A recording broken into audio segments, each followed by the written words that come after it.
Currently, there is a high number of the employment rate, especially towards the youth.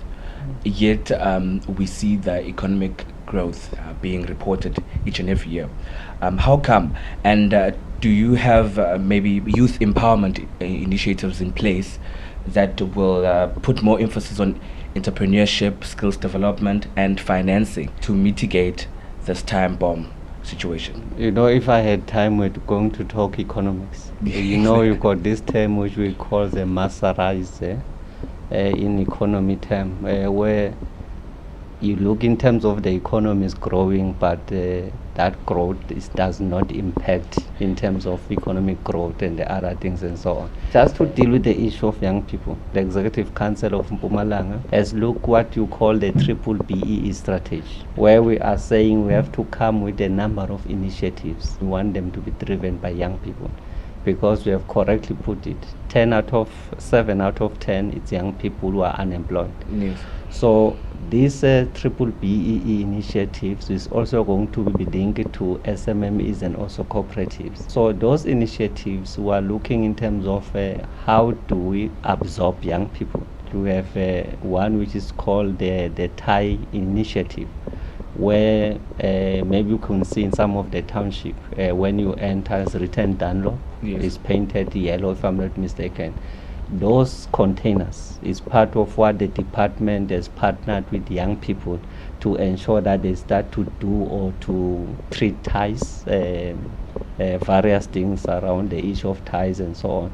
But what we also trying to move towards is that in the long run they can even sell ties, brand new ties. Brand new, yes. But with government, we are working in ensuring that we are able to procure even for our GG vehicles ties from them and so on, so that we help them to grow, but working also with the industry.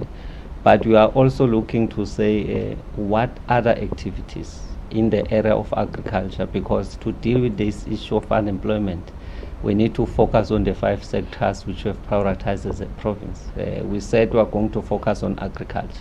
How do you bring young people in agriculture? Yes. You see the problem with young people in the main, they can't persevere, they want quick cash. True. So when you go to agriculture, you need to persevere, because you are going to reap the benefit over time.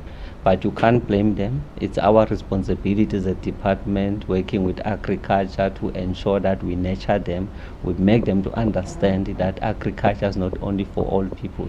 Young people can also participate in agriculture. Actually, it's one of the sectors which has been declining in the province. The next one is mining. Of course, you've got a lot of well-established mining which we're having throughout the province. As you may know, that all the power stations where we generate electricity for the entire country, more than 80% come from Mpumalanga. I won't talk with the contradiction between mining and agriculture, because there's a contradiction between the two. The other one erode the land, whilst the other one need the land so that you are able to produce. The third sector we're focusing at is tourism. How do you bring young people into tourism so that they participate? The fourth one, we're focusing around manufacturing, where we're going to say these are the products which you can manufacture in Mpumalanga. We must ensure that in doing that, young people become part and parcel of the entire value chain. And the last one is around the issue of your ICT and so on, in terms of how do you ensure that the province would access in terms of your broadband or ICT? Yes. Because part of what can help us to grow as a province, you may know when they throw the figures, they are saying 10% of penetration of broadband can create around 1.3% of employment. So 20% it can be 2 and so on. So you see that if we are able to roll out ICT and people start to have broadband access and so on, that is going to also help young people to be creative and innovative in terms of developing new things, because part of what we are dealing with as economic development and tourism is that surely is not the work of the department only. We need to work with all the departments because we must identify the economic activities as a department. And then we must talk to Department of Education, Higher Education. What skills do we need as a province to help us to grow our economy? Yes. That will go through all the departments, whether it's agriculture and the other departments, that we must work with them so that we ensure that whatever they do does contribute to the economic growth. I normally say we're dealing with two problems here: unemployment and unemployability. True. So we must be able to deal with the issue of unemployability, so that our young people who qualify, they get employed, because we've got qualified young people who can't be employed, which is a problem for unemployability. We have just experienced a terrible incident of xenophobic attacks throughout the country, actually, this year. But thank God, in Mpumalanga there were none reports of such. Where do you start anyway? So, how badly does these incidents affect the economy of our beloved country, South Africa? The problem is that the entire world operates under perception. You see, after these attacks, I went to Italy, I went to China. But when you talk to business people, first question they ask you is about how safe are we going to be. Then you must start to explain, you know what, it happens, but in the isolated areas True. of the country. In Mpumalanga, nothing happened. But you could see that the entire world operates around perception. If we are perceived that we are not welcoming to foreign people and so on, and then it becomes difficult for the other countries to come and invest in the country and so on. But like you are saying that fortunately in Mpumalanga we didn't have. But I think we must deal with the issues which are linked to small business. Because for me, I think what we have seen is the frustration. Because what are these people who are coming outside does? They buy in bulk.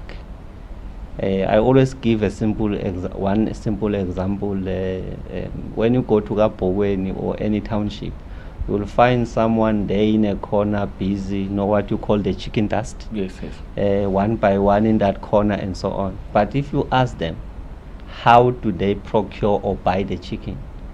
They don't have a central point where all of them they come together and buy chicken as a group, so that they can buy in volume and save money in terms of getting the raw material. What they do, they buy as individual. So I think part of what we must do is to ensure that we help them and educate them that in business sometimes you don't compete on the raw material, you compete on how do you treat the customer. So they can come together and have a bulk buying in terms of a chicken, but they can compete how best is your chicken. So that's where the customers will go and so on. So you'll see that there is that gap. It's the work which part of with our work as a department we must do in terms of teaching them and so on. I think if we can deal with this issue of bulk buying, we can be able to cap, because that's where they are just beating us. Those who are coming from other countries, they buy in bulk, and then they can be able to sell their product much cheaper than us. Then we remain expensive. Then our own people prefer them, because they are cheaper anyway than our own products and so on.